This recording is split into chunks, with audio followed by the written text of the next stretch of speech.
Bye-bye.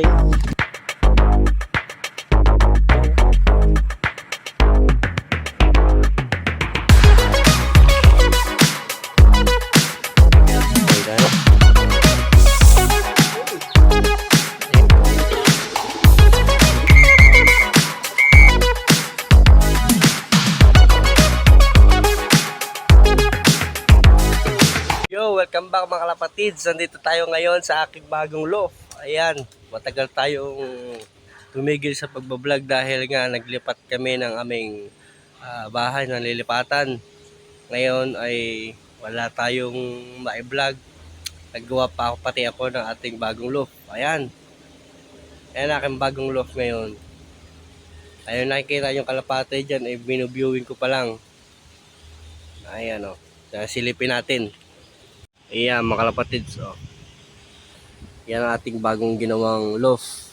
Iba ng ating location ngayon kasi doon sa dati. Mataas na yan. Bali, ako lang ang gumawa niyan lahat. Mga reta-retaso lang, pero pwede na yan. Maging creative lang tayo. Ayan, oh. Bali, ito yung pinaka-release door niya. Yan, dito lang. Ito palang nagagawa ko kaawad. Ayan, dyan sila re-release. Yan, doon naman ang ating sa loob. Ibon. Wala pang tayong ibon. Nagbe-breed pa lang tayo. Ginawang hagdanan, bakal na rin. Ako lang nag-welding yan. Ayan mga kalapatids. Wala tayong ibon dyan sa loob. Wala pa. Yan ang ating binoviewing tayo dito. Nakay. Ayan ang ating view. Maraming puno siya.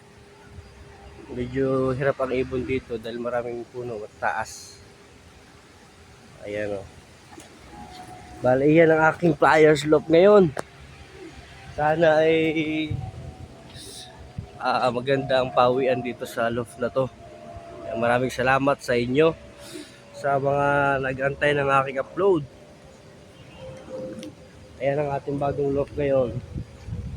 Ang taas niya 5 feet yan. Itong pinaka 5 feet yan.